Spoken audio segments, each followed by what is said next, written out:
A very warm welcome, dear students. In this video lecture, we shall be continuing with the time delay programming. That means the programs that are used to create time delays in 8085 microprocessor. So what we learned in the last lecture, that how to initialize 8-bit count and what is the time delay that is generated using that 8-bit count. यानी कि हमने वहां एक सिर्फ register लिया था, एक register में मैक्सिमम कितनी काउंट यूज कर सकते हैं 8-bit की। 8-bit का मैक्सिमम नंबर क्या हो सकता है FFH, हेक्साडेसिमल में FF। उस FF जो नंबर है यानी कि जो काउंट है, उस काउंट का यूज करके हम कितना टाइम डिले क्रिएट कर सकते हैं, वो हमने अपने प्रीवियस वीडियो लेक्चर में देखा था। ओके, अब हमें if you want to create more time delay यदि हम चाहते हैं कि दो इवेंट्स के बीच में ज्यादा टाइम डिले क्रिएट करें, so what we need to do in that case, we need to use a register pair. एक सिंपल सिंगल रजिस्टर से बात नहीं बनेगी। इन दैट केस, उस सूरत में, उस कंडीशन में आपको एक रजिस्टर पेयर लेना पड़ेगा। यस, उसके बाद हम उस प्रोसेस को कैसे आगे कंटिन्यू करते हैं, that is explain in this flow diagram and we will write a program over here. Yes, okay, so first let us go through this flow chart में क्या होता है। जैसा मैंने आपको कहा, load count value in any register pair से BC pair, जो भी काउंट वैल्यू है कितने बिट की, 16 बिट की। से फॉर एग्जांपल आप ले लेते हो 25, कुछ भी ले सकते हो, 2500 ले लो, 2562 ले लो, कुछ भी ले लो, हमने ये ले ली, ठीक है। ओके, सो ये क्या है, ये एक हेक्साडेसिमल वैल्यू हो सकती है, बिल्कुल हो सकती है। 16 बिट की मैक्सिमम क्या हो सकती है, FFFFH। आपको और ज्यादा काउंट लेनी है तो ये जो मोस्ट सिग्निफिकेंट बिट है इसको बढ़ाते रहो, 2 की जगह इसको कर दो 9, काउंट बहुत ज्यादा बढ़ जाएगा।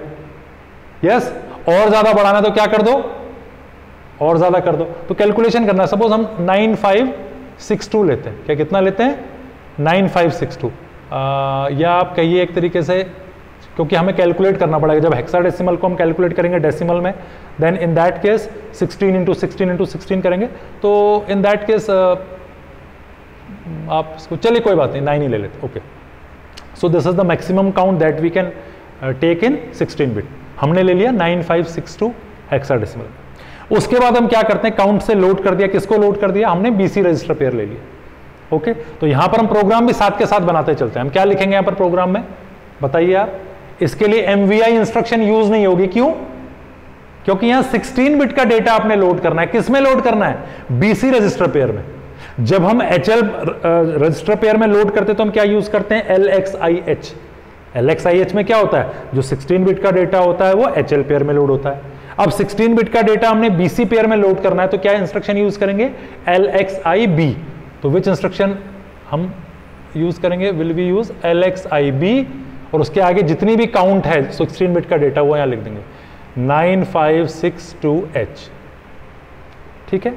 ओके, उसके बाद डिक्रीमेंट रजिस्टर पेयर, यानी कि काउंट को घटाएंगे। अब काउंट को घटाने के लिए क्या यूज करेंगे, बताइए क्या यूज करते हैं। अब काउंट कितने बिट की है, ध्यान रखना है आपने, 16 बिट की।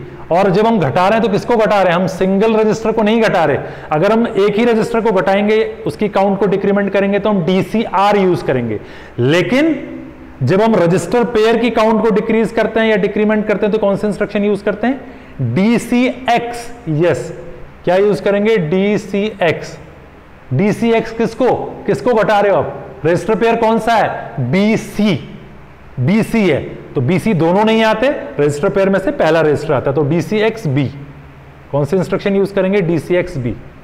यस, उसके बाद हम कर रहे हैं move the contents of register C through accumulator. C register में जो भी आपका है उसको एक्यूमुलेटर में लाओ, C2A। यस, ये हम क्यों करते हैं ये मैं आपको आगे बताऊंगा। उसके बाद चौथा जो हमारा फ्लो चार्ट में दिख रहा है आपको, और मतलब लॉजिकल और ऑपरेशन परफॉर्म करना है किसके बीच में, contents of B register with accumulator, यानी कि B रजिस्टर के कंटेंट को आप एक्यूमुलेटर के साथ क्या करें, और करें। तो ORAB, ORAB का मतलब A रजिस्टर का डेटा किसके साथ और हो रहा है, बी रजिस्टर के डेटा के साथ। यस, उसके बाद हम चेक कर रहे हैं काउंट 0 है, अगर है तो वापस ऊपर आओ, नहीं है तो फिर से यही प्रोसेस रिपीट करो। तो हम क्या लिखेंगे, JNZ और उसके आगे क्या लिख देंगे, लूप, और वापस कहां आएंगे हम, फिर यहां आएंगे। तो लूप है हमारा ये, दिस इज अवर लूप, ये लेवल है। मैंने आपको बताया था प्रीवियस लेक्चर में, दिस बिकम्स ए लेवल, यानी कि जब तक 0 नहीं होगा हम इस प्लेस पे जाएंगे, इस लेवल पे जाएंगे। ये एक लेवल है, यस, ये एक लेवल है, इस लेवल पे हम जाते रहेंगे जब तक 0 नहीं होगा। तो ये हमारी लूप के अंदर की इंस्ट्रक्शंस है। Instructions with in the loop, instructions with in the loop. Okay, loop के अंदर की इंस्ट्रक्शंस। नहीं होगा 0 तो वापस जाओगे, फिर जो BC रजिस्टर पेयर है उसमें से एक को हटाओगे, फिर C रजिस्टर का डेटा A में मूव करोगे, फिर A के डेटा को B के साथ और करोगे, फिर चेक करोगे 0 है या नहीं। अब ये हमने क्यों किया ये मैं आपको एक्सप्लेन कर देता हूं। आपने काउंट ली, ये हेक्साडेसिमल में है, तो पहले इसको किस में कन्वर्ट करना पड़ेगा, डेसिमल में। यस, फिर डेसिमल में कन्वर्ट करोगे, काउंट आपने 1 से घटाई, घटाने के बाद क्या हुआ, C रजिस्टर में कुछ आया और B रजिस्टर में कुछ आया। अब हम क्या कर रहे हैं, हमें पता कैसे चलेगा कि 0 हो गया, तो हमने क्या किया, C के डेटा को A में मूव कर दिया, BC रजिस्टर पेयर था, BC रजिस्टर पेयर था, ठीक। तो अब क्या होता जाएगा, B का डेटा तो है ही है जो भी है, C का डेटा घटता जा रहा है, वो हम यहां मूव करते जा रहे हैं। 0 कब होगा, जब C रजिस्टर में क्या हो जाए 0 0, तो A रजिस्टर में भी क्या हो जाएगा 0 0, B रजिस्टर में भी क्या हो जाए 0 0। तो जब हम B और A को और करेंगे तो क्या हो जाएगा 0 0, क्योंकि और गेट का आउटपुट 0 कब आता है, जब दोनों इनपुट क्या हो जाते हैं 0 0। तो जब A का डेटा और B रजिस्टर का डेटा दोनों 0 हो जाएंगे, उस समय काउंट 0 हो जाएगी, A 0 B 0, तो और क्या दे देगा, इनका क्या रिजल्ट देगा 0, तो उस समय ये लूप फॉल्स हो जाएगा, इसके बाहर आ जाएगा। सो इसलिए हमने ये किया हुआ है। और ऑपरेशन हम C और B के साथ नहीं कर सकते। और ऑपरेशन में पहला जो डेटा होता है या पहला ऑपरेंड हमेशा एक्यूमुलेटर का होता है, इसलिए हमें C का डेटा A में मूव करना पड़ा, एक्यूमुलेटर में मूव करना पड़ा। अदरवाइज हम क्या कर देते, B और C को सीधे और कर देते, लेकिन वो पॉसिबल नहीं है। बता रखा मैंने आपको, अरिथमेटिक लॉजिक इंस्ट्रक्शन में first operand is always from the accumulator. पहला ऑपरेंड आपको कहां से मिलता है, एक्यूमुलेटर से मिलता है। तो जब एक्यूमुलेटर से मिलता है तो C रजिस्टर का डेटा हमने एक्यूमुलेटर में मूव कर दिया, B रजिस्टर में जो डेटा है वो है ही है, फिर A और B को और किया, जब रिजल्ट कब आएगा 0, जब A का डेटा भी 0 हो जाएगा और B का डेटा भी 0 हो जाएगा। सो दिस इज हाउ, ये सारी इंस्ट्रक्शंस को मैंने मेंशन कर दिया। तीसरी इंस्ट्रक्शन है, और वाली ये चौथी इंस्ट्रक्शन है, और ये काउंट वाली हमारी जो जंप इंस्ट्रक्शन है, जंप इफ नॉट 0। यहां लिखते हैं हम इसको, फ्लो चार्ट में लिखते हैं इस काउंट इज इक्वल टू 0, और इंस्ट्रक्शन के फॉर्म में लिखते हैं जंप इफ नॉट 0। जंप करके कहां जाएगा, अगर 0 नहीं है, नो, तो कहां जा रहा है, ये, तो यानी कि यहां पर ये है लूप, ये लेवल है, यहां पर जा रहा है। तो यहां पर ये लेवल कहां है, ये वो लेवल है जहां पर जा रहा है। सो this is jump. Okay, so I hope you understood the concept of this flow chart and this loop. अब जो कैलकुलेशन का एस्पेक्ट आता है, अब क्या आता है, कैलकुलेशन का aspect. I am leaving it to you, मैं पूरा कैलकुलेट करके नहीं दे रहा हूं, मैं कैलकुलेट करके आपको दिखा दूंगा, बस बता दूंगा ओके किस तरीके से करना है, and you will perform that at home. आप घर पे उसको परफॉर्म करोगे। Yes, okay.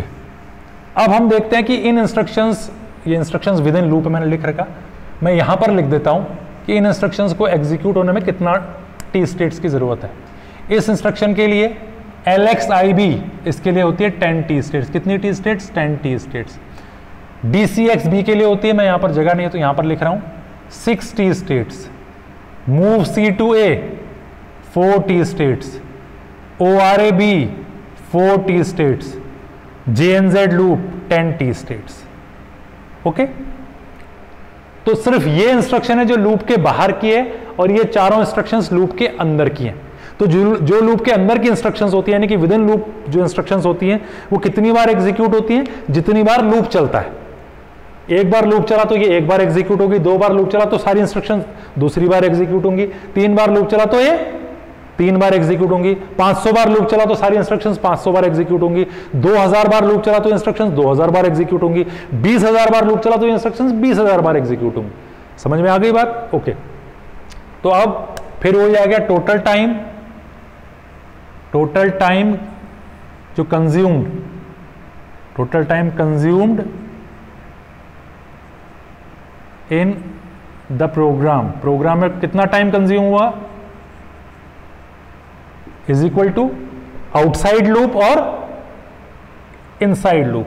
तो मैं पूरा नहीं लिख रहा हूं यहां पर, आउटसाइड लूप टाइम कंज्यूम्ड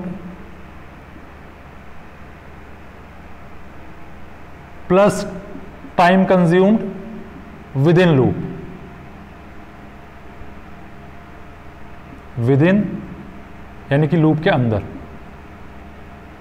तो आउटसाइड लूप की बात जब हम करें तो 10t हो गया, यही इंस्ट्रक्शन है जो लूप के बाहर है, बाकी सब लूप के अंदर। अब बाकी इंस्ट्रक्शंस प्लस कितना हो गया, 6t plus 4t plus 4t plus 10t। अब ये कितनी बार एग्जीक्यूट हो रही है, ये हमारी काउंट है, ये काउंट कितनी है हमारी 9562h। इसको किस में कन्वर्ट करना पड़ेगा, डेसिमल में। जैसे वहां पर FFH था, एक रजिस्टर में मैक्सिमम काउंट FFH, उसको हमने डेसिमल में कन्वर्ट किया तो क्या हुआ 255। इसको कन्वर्ट करने के लिए कैसे करोगे, 9562, 2 के नीचे 16 की पावर 0, फिर 16 की पावर 1, 16 की power 2 and 16 raised to the power 3। Yes, तो हम क्या लिखेंगे, 9 इंटू 16 की power 3 plus 5 into 16 raised to the power 2 plus 6 into 16 की पावर 1 प्लस 2 इंटू 16 की पावर 0। 16 की पावर 0 1 होती है, 16 की पावर 1 16 होती है, 16 की पावर 2 क्या होती है 256। तो इतना तो हमको पता है, तो 9 इंटू 16 की पावर 3 अभी हम कर लेते हैं, 5 इंटू 16 की पावर 2 हो गया 256 प्लस 6 इंटू 16 की पावर 1 हो गया 16 प्लस 2 इंटू 16 की पावर 0 हो गया 1। तो 16 की पावर 3 हो जाएगा तो 256 इंटू 16, 16 6 96 का 6 9, 16 5 80 और 9 89, 8 16 जो 32 और 8 40। ओके, 4096, और 4096 को 9 से करेंगे। सो 9 इंटू 4096 प्लस 5 से इसको करो तो कितना हो गया, 5 6 30, 5 5 25, 28 का 8 2, 5 2 10 2 12 प्लस 96, 16 6 96 प्लस 2, और 4096 इंटू 9 अगर करेंगे मल्टीप्लाई, 9 6 54, 5 9 9 81 और 5 86, 8 8 यहाँ क्योंकि 0 से क्या, 9 4 36। तो ये आ गया 36864 प्लस 1280 प्लस 96 प्लस 2। इन सबको अगर हम ऐड करते हैं, अभी हमने सारा कर लिया, अगर इनको ऐड करते हैं ये हमारी काउंट है, करें ऊपर 36864 प्लस 1280 प्लस 96 प्लस 2। ओके, तो ऐड करें 6 प्लस 4 10 प्लस 2 12, 1 कैरी, 7 प्लस 8 15 15 9 24 का 4, 2 8 प्लस 2 10 प्लस 2 12, 1 6 प्लस 1 7 प्लस 1 8 3। सो 38242 ये डेसिमल निकल गया, डेसिमल नंबर। तो इसको किससे मल्टीप्लाई करेंगे, ये टी स्टेट्स को, कितनी बार ये लूप एग्जीक्यूट होगा, ये लूप एग्जीक्यूट होगा 38,242 टाइम्स। ये जो लूप है कितनी बार एग्जीक्यूट होगा, 38,242।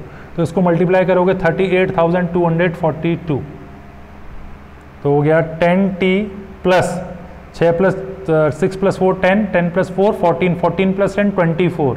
सो 24, यस। अब t की जगह ये कर लिया हमने, ये 1 हमारा 24t हुआ। t को हम क्या लिख रहे हैं, सॉरी इतना इंटू 38,242। 38,242 को किससे गुणा कर दोगे, 24 से। किससे करोगे, 24 से। करो इसको 24 से। 4 2 ज़ा 8, 4 4 ज़ा 16, 1 9, 4 8 32, 2 3 4 3 12 plus 15, 2 2 ज़ा 4, 2 4 ज़ा 8, 2 2 ज़ा 4, 2 8 ज़ा 16 का 6 1, 2 3 6 plus 1 7. Yes, okay. अब इसको ऐड करो, 8 0 18 का 8 1 7 1 9, 917808 कितना आ गया? 10t plus 917808t. इसको इसमें ऐड करो तो कितना हो गया? 917818t. इतना t, ये इतनी टी स्टेट्स टोटल प्रोग्राम में कितनी टी स्टेट्स? इतनी टी स्टेट्स कंज्यूम होंगी. एक टी स्टेट का टाइम हमें पता है, यस, हम निकाल लो. क्या है एक टी स्टेट का टाइम? 917818 डिवाइडेड बाय क्या बताया था मैंने? 3. 1/3 माइक्रो सेकेंड होता है ना एक टी स्टेट का टाइम, तो इतना माइक्रो सेकेंड. कितना हो जाएगा ये? 3 3 ज़ा 9, 0 3 5 ज़ा 15, 2 28, 3 9 ज़ा 27, 21 1 1 11, सॉरी 3 2 3 3 9 28, 3 9 ज़ा 27 और फिर 1 फिर 3 3, इसलिए आ जाएगा 305939 पर. इतना ये क्या है? Micro second. क्या है? Micro second. अगर इसको मिली सेकेंड में कन्वर्ट करेंगे तो ये पॉइंट यहां से यहां आ जाएगा. ये हो जाएगा 305.939 मिली सेकेंड. यस, इसको सेकेंड में कन्वर्ट करेंगे तो यहां आ जाएगा. क्या आ जाएगा? यहां आ जाएगा. कितना आ जाएगा? 0.305 सेकेंड. यानी कि इस काउंट का यूज करके हम कितना डिले क्रिएट कर सकते हैं? 0.305, उसको हम 31 भी लिख सकते हैं, 0.31 सेकेंड. कितना कर सकते हैं? 0.31 second. Yes, so this is how it is calculated and you can take the count of your liking. आप अपनी पसंद की काउंट ले लीजिए, उसके बाद कैलकुलेट करके आप इसको बता सकते हैं कि आपको सारा कैलकुलेशन करने की जरूरत नहीं है. सिर्फ किसकी जरूरत है? इसकी जरूरत है कि आपने कितनी काउंट रखी है. बस ये फिगर चेंज होगी, बाकी सारा ये सब कुछ सेम रहेगा, बस ये फिगर चेंज होगी. काउंट कम लेंगे तो ये कम होगा क्योंकि उसकी डेसिमल कन्वर्जन करोगे तो कम आएगा. काउंट बढ़ाएंगे तो ये बढ़ जाएगा. उसके हिसाब से नंबर ऑफ टी स्टेट्स बढ़ जाएंगे. नंबर ऑफ टी स्टेट्स बढ़ जाएंगे तो नंबर ऑफ मतलब टाइम, आप जो टाइम कंज्यूम होगा वो बढ़ जाएगा. सो this is how a time delay is created using a register pair. In the previous lecture we discussed how to create a time delay using a single register. एक register का use करके हम time delay कैसे create करते हैं, और यदि हमें ज़्यादा टाइम डिले की जरूरत है तो हम रजिस्टर पेयर का यूज करते हैं. उसको कैसे क्रिएट करते हैं, that is shown here in this example. So with this we conclude this unit. So all the topics have been covered. Please go through this topics and I sincerely hope that you will definitely understand these concepts by watching these videos. So do watch these videos. Thanks for watching.